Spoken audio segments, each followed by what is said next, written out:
سورۃ البقرہ آیت نمبر 35 میں اللہ رب العزت نے جس مضمون کو پیش فرمایا وہ یہ ہے، آدم علیہ السلام کی تخلیق کے بعد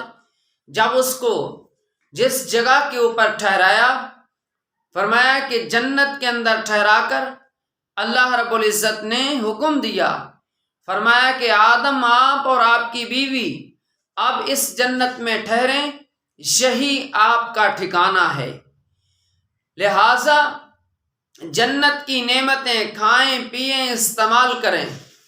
لیکن ایک درخت ہے آپ نے اس کے پاس نہیں جانا۔ اب وہ درخت کون سا ہے؟ وہ درخت کون سا ہے؟ اس کا ذکر قرآن کریم میں نہیں ہے، اور یہ بات بھی یاد رکھیں اس کا ذکر حدیث پاک میں بھی نہیں ہے، لہٰذا قرآن کریم نے اس کا تعین نہیں فرمایا کہ وہ کون سا درخت ہے، احادیث مبارکہ میں بھی اس کا تعین نہیں ہے کہ وہ کون سا درخت ہے۔ اس لیے اپنے ذہن میں کسی ایک درخت کو مقرر کر کے یقین کر لینا کہ یہی درخت تھا، تو اگر وہی درخت نہ ہو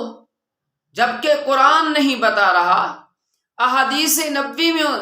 واضح نہیں ہے، تو لہٰذا اس کے اوپر صرف اتنا ہی عقیدہ رکھنا کہ وہ ایک درخت تھا جس سے اللہ نے منع فرمایا ہے۔ اس لیے قرآن کریم کی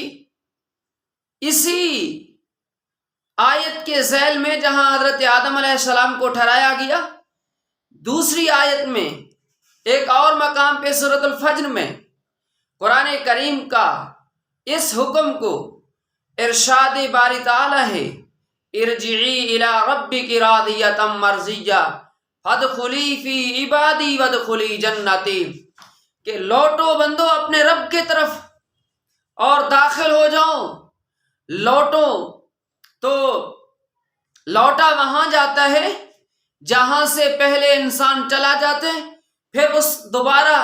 اس طرف جب کوئی بلائے تو مطلب کہ ادھر لوٹو لوٹو، اس کا مطلب کہ ادھر سے آپ گئے اب ادھر ہی واپس ہو۔ اس لیے حضرت آدم علیہ السلام کو چونکہ اللہ نے تخلیق کے بعد جس مقام پہ ٹھہرایا وہ مقام ہے جنت، اب جنت کے طرف اللہ، چونکہ انسان جب دنیا میں جنت سے باہر دنیا کی طرف آیا، اب اللہ اس کو بلا رہا ہے، اے میرے بندو لوٹو جنت کی طرف، لوٹو جنت کی طرف، تمہارا اصل مقام تو جنت ہے، تمہارا اصل مقام تو جنت ہے، تمہارا اصل ٹھکانہ تو جنت ہے، اس لیے اس کے طرف آؤ۔ تمام انبیاء کرام حضرت آدم سے لے کر محمد رسول اللہ صلی اللہ علیہ وسلم تک تمام انبیاء کرام یہی آواز لگاتے رہے، یہی پیغام دیتے رہے، لوگوں کو یہی یقین دہانی اور یاد دہانی کرواتے رہے کہ آپ جنت کی طرف لوٹیں، آپ جنت کی طرف جائیں، آپ جنت کی تیاری کریں، اس لیے کہ آپ کا اصل ٹھکانہ تو وہی ہے، اس کی طرف لوٹو۔ اب قرآن کریم کی اس آیت کا ترجمہ سماعت فرمائیں اور پھر ساتھ ہی اس کی وضاحت جہاں مناسب ہوا عرض کر دوں گا۔ وَقُلْنَا يَا آدَمُ اسْكُنْ أَنْتَ وَزَوْجُكَ الْجَنَّةَ وَكُلَا مِنْهَا رَغَدًا حَيْثُ شِئْتُمَا، کہا ہم نے آدم علیہ السلام کو کہ ٹھہرو آپ اور آپ کی بیوی اس جنت میں، وَكُلَا مِنْهَا رَغَدًا حَيْثُ شِئْتُمَا، کھائیں جہاں جی چاہے، جو جی چاہے، جس کے لیے دل کرے کھائیں اللہ کی نعمتیں۔ وَلَا تَقْرَبَا هَٰذِهِ الشَّجَرَةَ فَتَكُونَا مِنَ الظَّالِمِينَ،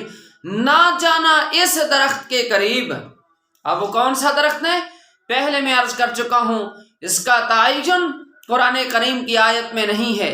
اس کا تعین نبی پاک صلی اللہ علیہ وسلم کے فرامین میں نہیں ہے، اس لیے اس کے اوپر محض اتنا ہی عقیدہ صرف رکھ لینا ہی کافی ہے۔ ایک درخت تھا، اللہ نے بطور آزمائش اس سے منع فرمایا، فرمایا کہ اس کے پاس نہ جانا، فَتَكُونَا مِنَ الظَّالِمِينَ، کہیں حد سے تجاوز کرنے والے نہ ہو جائیں۔ یعنی آپ اس درخت کے پاس گئے، جس وقت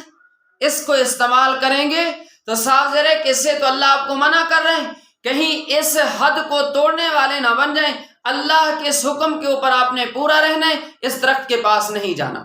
آدم علیہ السلام کو اس درخت سے منع کر دیا گیا ہے۔ اب آگے کیا ہوا؟